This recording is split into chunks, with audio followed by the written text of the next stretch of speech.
اللهم صل على سيدنا ومولانا محمد وعلى آل سيدنا ومولانا محمد وبارك وسلم وصلی علیہ۔ ربا تیرے سہارے۔ اللہ پاک کی قدرت دیکھئے، القلم بھی میدان میں اتر آیا ہے۔ کتنا بھلا نام ہے، کتنا خوبصورت، کتنا حسین، کتنا باجمال و پروقار۔ القلم، سبحان اللہ، لکھتے ہوئے بھی مزہ آتا ہے اور پڑھتے ہوئے اور سنتے ہوئے بھی۔ ویسے اس وقت ضرورت بھی القلم کی تھی، حق و تاریخ کے سینے پر محفوظ کرنے والا، پر نور، پر کیف، گرجدار اور چمکدار۔ القلم میرے عظیم رب کے ایسے ہی القلم کی قسم تو نہیں کھائی۔ قلم کی عظمت اور قلم کا کردار مسلم ہے۔ تلوار کی عظمت سر آنکھوں پر، مگر تلوار کی ترجمانی بھی تو قلم ہی کرتا ہے۔ دیکھیں ایک شاعر کا دماغ کہاں تک جا پہنچا۔ اذا اقسم الابطال یوما بسیفہم وعدوا مما یکسب المجد الکرم کفا قلم الکتاب عزا ورفعتا مدى الدہر ان اللہ اقسم بالقلم۔ یہ عربی زبان کی ایک ربائی ہے۔ ربائی کا معنی لغت میں کچھ یوں لکھا ہے، وہ چار مصرے جو اوزان مخصوص پر، اس میں پہلے اور چوتھے مصرے کا ہم قافیہ ہونا ضروری ہے۔ ربائی کے 24 اوزان ہیں۔ مصرع آدھے شعر کو کہتے ہیں اور ہر شعر میں 2 مصرے ہوتے ہیں۔ یہ بات اس لیے لکھتی ہے تاکہ عربی اور شعر و شاعری کا کچھ ذوق پیدا ہو جائے، ورنہ ہمارا ملک ان دنوں جتنی تیزی سے معاشی خوشحالی، روشن خیالی، امن اور ترقی کی طرف دوڑ رہا ہے، بلکہ دوڑ کر ہانپ رہا ہے، اس میں عربی زبان بہت پیچھے رہ گئی ہے۔ اور اب ہمیں یہ فخر مارے جا رہا ہے کہ ہم انگریزوں کی طرح انگریزی بول لیتے ہیں۔ تحریک آزادی اور تحریک پاکستان کے شہدائے قبروں سے آواز آتی ہے کہ پھر انگریزوں کو یہاں سے نکالنے کی کیا ضرورت تھی؟ آواز آتی ہے تو آتی رہے، پرانے لوگوں کی اور مردوں کی باتیں ہم نہیں سنتے۔ ہم تو کولن پاول کے فون آتے ہیں۔ کولن پاول کے ان 4 عربی مصروں کا ترجمہ کیا ہے؟ یقین کیجئے میں نہیں لکھوں گا۔ ممکن آپ عربی سیکھنے کا عزم کر لیں یا کسی عالم کی خدمت میں حاضری دیں، اس لیے ترجمہ نہیں لکھا جا رہا۔ انشاءاللہ کچھ ہی عرصہ بعد، جی ہاں، اگر اللہ تعالیٰ نصرت فرمائی اور القلم چلتا رہا، نکلتا رہا اور خونخوار دانتوں نے اسے چبا نہ لیا، تو انشاءاللہ تعالیٰ عربی سکھانے کا آسان نصاب اور سلسلہ شروع کیا جائے گا۔ بات ادھر ادھر کھسک گئی، آئیے واپس القلم کی طرف آتے ہیں۔ بات کا آغاز رب تعالیٰ کے معطر و منور فرمان سے کرتے ہیں۔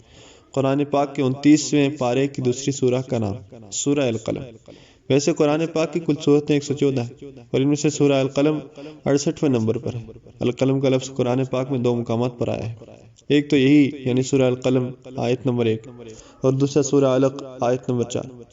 قلم کی جمع اقلام آتی ہے اور یہ جمع بھی قرآن پاک میں 2 جگہ استعمال ہوئی ہے، سورہ لقمان آیت نمبر 27 اور سورہ آل عمران آیت نمبر 44۔ قلم کا تو یہ اعزاز حاصل ہے کہ اللہ تعالیٰ نے اپنی مخلوق میں سب سے پہلے اسے پیدا فرمایا، اور اس پر مدلل بات چیت آگے چل کر کریں گے۔ پہلے قرآن اور القلم۔ اللہ تبارک و تعالیٰ ارشاد فرماتے ہیں، نون والقلم وما یسطرون ما انت بنعمت ربک بمجنون۔ ترجمہ، نون، قسم ہے قلم کی اور جو کچھ لکھتے ہیں، کہ اے محمد صلی اللہ علیہ وسلم آپ نہیں ہیں اپنے رب کے فضل سے دیوانے۔ مشرکین مکہ آپ صلی اللہ علیہ وسلم کو نعوذ باللہ علیہ باللہ دیوانہ، شاعر، جادوگر اور نعوذ باللہ کیا کیا بکتے تھے۔ حکومت، مال اور سرداری کے نشے میں ان کے بےہودہ بکواس آئے دن پوری خود اعتمادی سے بڑھتی جا رہی تھی۔ وہ خود کو حکمت پسند، وقت شناس اور حالات دان سمجھتے تھے۔ قرآن پاک اس موقع پر للکارا، عرش پر سے آواز آئی کہ قلم کی قسم محمد صلی اللہ علیہ وسلم دیوانے نہیں ہیں۔ اس موقع پر قلم کی قسم کھانے کی کیا حکمت ہے؟ مفسرین نے دل کھول کر لکھا، مگر حضرت شیخ الاسلام واللہ شبیر احمد عثمانی رحمہ اللہ تعالی وہاں تک پہنچے جہاں تک رب علیم و قدیر کے خصوصی فضل سے ہی پہنچا جا سکتا ہے۔ اس آیت کی تفسیر میں حضرت کا کلام پڑھیے اور پھر 14 صدیوں کا ایک سرسری اجازہ لیتے ہوئے اپنے زمانے تک کا سفر کیجیے۔ زندہ باتیں ہر زمانے میں زندہ رہتی ہیں، کل بھی اور آج بھی۔ لیجیے، پڑھیے اور سر دھنیے۔ مشرکین مکہ حضور صلی اللہ علیہ وسلم کو علیہ اللہ دیوانہ کہتے تھے۔ کوئی کہتا کہ شیطان کا اثر ہے جو تمام قوم سے الگ ہو کر ایسی باتیں کرنے لگے جن کو کوئی نہیں مان سکتا۔ حق تعالیٰ نے اس خیال باطل کی تردید اور آپ صلی اللہ علیہ وسلم کی تسلی فرما دی، یعنی جس پر اللہ تعالیٰ کے ایسے فضل و انعام جن کو آنکھ والا مشاہدہ کر رہا ہے۔ مثلا اعلیٰ درجہ کی فصاحت و حکمت و دانائی کی باتیں، مخالف و موافق کے دل میں اس قدر قوی تاثیر اور اتنے بلند اور پاکیزہ اخلاق، کیا اسے دیوانہ کہنا خود اپنی دیوانگی کی دلیل نہیں؟ دنیا میں بہت دیوانے ہوئے اور کتنے عظیم الشان مصلحین گزرے جن کو ابتداءً قوم نے دیوانہ کہہ کر پکارا ہے، مگر قلم نے تاریخی معلومات کا جو ذخیرہ بطون اوراق یعنی کاغذوں میں جمع کیا ہے، وہ ببانگ دہل شہادت دیتا ہے کہ واقعی دیوانوں اور ان دیوانہ کہنے والوں کے حالات میں کس قدر زمین و آسمان کا تفاوت ہے۔ آج آپ کو الیاذ باللہ مجنون کے لقب سے یاد کرنا بالکل وہی رنگ رکھتا ہے جس رنگ میں دنیا کے تمام جلیل القدر اور اولو العزم مصلحین کو ہر زمانہ کے شریروں اور بے عقلوں نے یاد کیا ہے۔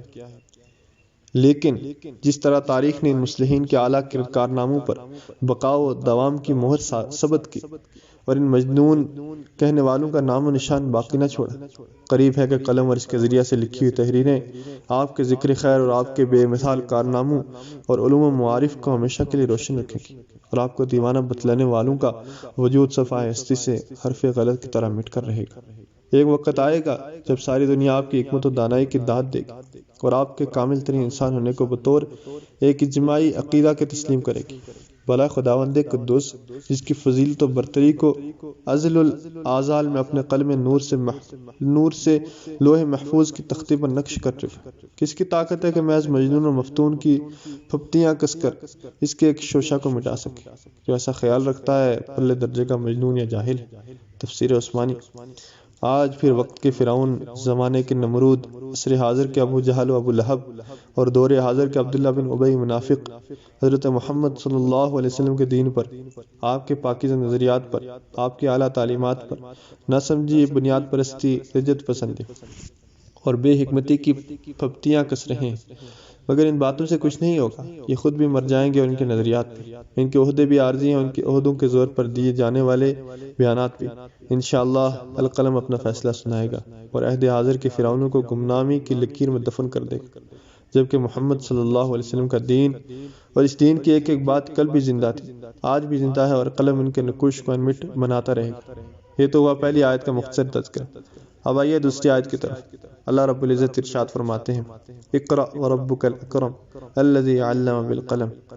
ترجمہ، پڑھو اور تمہارا رب بڑا کریم ہے جس نے قلم کے ذریعے سے علم سکھایا، یعنی اللہ رب العزت نے انسان کو قلم سے لکھنا سکھایا اور اسے علوم کے محفوظ اور جاری ہونے کا ذریعہ بنایا۔ علامہ قرطبی رحمہ اللہ تعالی لکھتے ہیں، اللہ رب العالمین نے 4 چیزوں کو اپنے ہاتھ سے بنایا: قلم، عرش، جنت عدن، حضرت آدم علیہ السلام۔ حدیث صحیح میں حضور اکرم صلی اللہ علیہ وسلم کا ارشاد گرامی ہے، ان اول ما خلق اللہ القلم فقال له اکتب۔ ترجمہ، سب سے پہلے اللہ تعالیٰ نے قلم کو پیدا فرمایا اور اسے حکم دیا کہ لکھو۔ قلم کے ذریعے اللہ تعالیٰ نے علم سکھایا، یہ بات تو قطعی ہے، مگر کسے سکھایا؟ اس بارے میں مفسرین کے چند اقوال ملاحظہ فرمائیں۔ نمبر 1، حضرت آدم علیہ السلام کو سکھایا، وہی سب سے پہلے لکھنے والے ہیں، یہ کعب الاحبار رضی اللہ عنہ کا قول ہے۔ حضرت ادریس علیہ السلام کو سکھایا، یہ ضحاک رحمہ اللہ تعالی کا قول ہے، تفسیر جلالین میں اسی کو اختیار کیا گیا ہے۔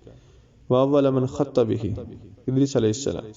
نمبر 3، قلم سے لکھنے والا ہر شخص مراد ہے، کیونکہ جس کو بھی لکھنا آتا ہے اللہ تعالیٰ نے ہی اسے سکھایا ہے، اور یہ اللہ تعالیٰ کی عظیم نعمت ہے جو اسے درست استعمال کرتا ہے، خوب مزے میں رہتا ہے۔ اہل علم کا ارشاد ہے، اصل میں 3 قلم ہیں۔ نمبر 1، پہلا قلم جسے اللہ پاک نے اپنے ہاتھ سے پیدا فرمایا اور اسے لکھنے کا حکم دیا، یہ قلم عرش پر موجود ہے۔ نمبر 2، دوسرا قلم فرشتوں کا وہ قلم ہے جن سے وہ تقدیر، تکوین اور اعمال لکھتے ہیں۔ نمبر 3، تیسرا قلم لوگوں کے وہ قلم جو اللہ تعالیٰ نے ان کے ہاتھوں میں دیے، ان سے اپنا کلام لکھتے ہیں اور اپنے مقاصد حاصل کرتے ہیں۔ قلم کے فضائل اور اس کی باتیں بہت زیادہ ہیں، ہم انہیں سمیٹنے کے لیے حضرت سعید بن قتادہ رضی اللہ عنہ کا جامع قول نقل کرتے ہیں، القلم اللہ تعالیٰ کی عظیم نعمت ہے، اگر قلم نہ ہوتا تو اقامت دین نہ ہوتی اور نہ دنیا کے معاملات درست ہوتے۔